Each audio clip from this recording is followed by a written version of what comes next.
श्री कृष्णा। आज की कहानी है वास्तविक सन्यासी। एक राज्य में एक राजा की दो पुत्रियां थीं। यूं तो वे दोनों ही बड़ी सुंदर, सुशील एवं गुणवान थी, परंतु राजा की छोटी बेटी का मन सांसारिक वस्तुओं में नहीं लगता था। वो तो बस प्रभु का ध्यान करते हुए वर्तमान का ही सोचती थी। उसका अपने प्रभु पर अटल विश्वास था। जब राजा की दोनों पुत्रियां विवाह के योग्य हुई तो राजा ने उनके लिए योग्य वर की खोज आरंभ कर दी, परंतु छोटी बेटी के मन में वैराग्य की भावनाएं देखकर राजा थोड़ा सोच में पड़ गया। राजा वर की तलाश तो कर रहे थे, किंतु छोटी बेटी के विवाह के लिए योग्य वर नहीं मिल पा रहा था। राजा ने अपनी बड़ी पुत्री का विवाह एक राजा से कर दिया, किंतु छोटी पुत्री के आचरण और भावनाओं को ध्यान में रखते हुए उसका विवाह एक निर्धन सन्यासी के साथ कर दिया। उसका विवाह राजा ने निर्धन सन्यासी से इसलिए करवाया क्योंकि राजा ने विचार किया कि एक सन्यासी ही मेरी पुत्री की भावनाओं को समझ सकेगा और उसकी भावनाओं का सम्मान कर सकेगा। विवाह के पश्चात राजकुमारी खुशी खुशी उस सन्यासी की कुटिया में रहने आ गई। यूं ही कुछ दिन व्यतीत होने लगे। एक दिन राजकुमारी अपनी कुटिया की सफाई कर रही थी, तभी उसे एक मटके में दो फूकी हुई रोटियां पड़ी दिखी। राजकुमारी ने उन्हें देखकर अपने पति से पूछा कि ये रोटियां क्यों रखी हुई हैं। तो सन्यासी ने कहा, अगर किसी दिन हमें भिक्षा न मिली तो हम दोनों इन्हें खाकर ही सो जाएंगे, इसलिए मैंने इन रोटियों को रख दिया था। अपने पति की ये बात सुनकर राजकुमारी ने हंसते हुए कहा, स्वामी, मेरे पिता ने मेरा विवाह आपके साथ इसलिए किया क्योंकि उन्हें लगा कि आप भी मेरी ही तरह वैरागी हैं, किंतु लगता है आप प्रभु की भक्ति करते हैं किंतु अपने प्रभु पर भरोसा नहीं करते, क्योंकि अगर आपको भरोसा होता तो कल की चिंता न करते।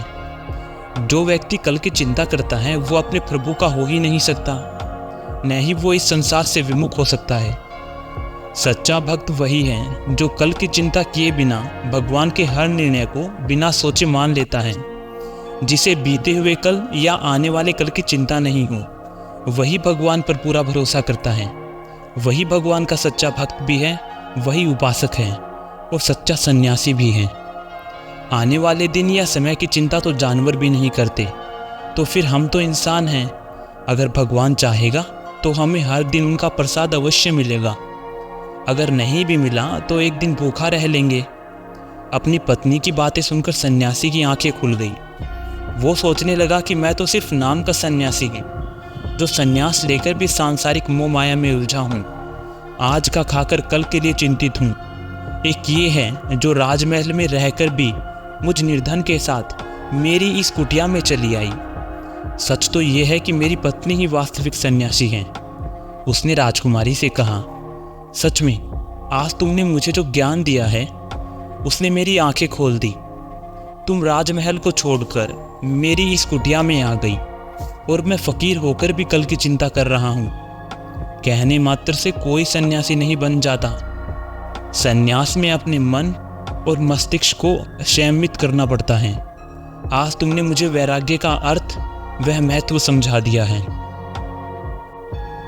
तो हमें भी अपने प्रभु पर पूरा विश्वास करना चाहिए कि जिसने जीवन दिया है पालेगा भी वो ही, और अपने वर्तमान में जीना चाहिए।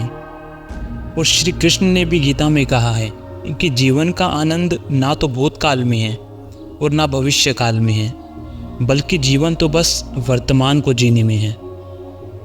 तो भूतकाल और भविष्य काल के चक्कर में पड़कर अपने वर्तमान को खराब ना करें। तो आशा करता हूँ कि आपको ये कहानी पसंद आई होगी। राधे राधे।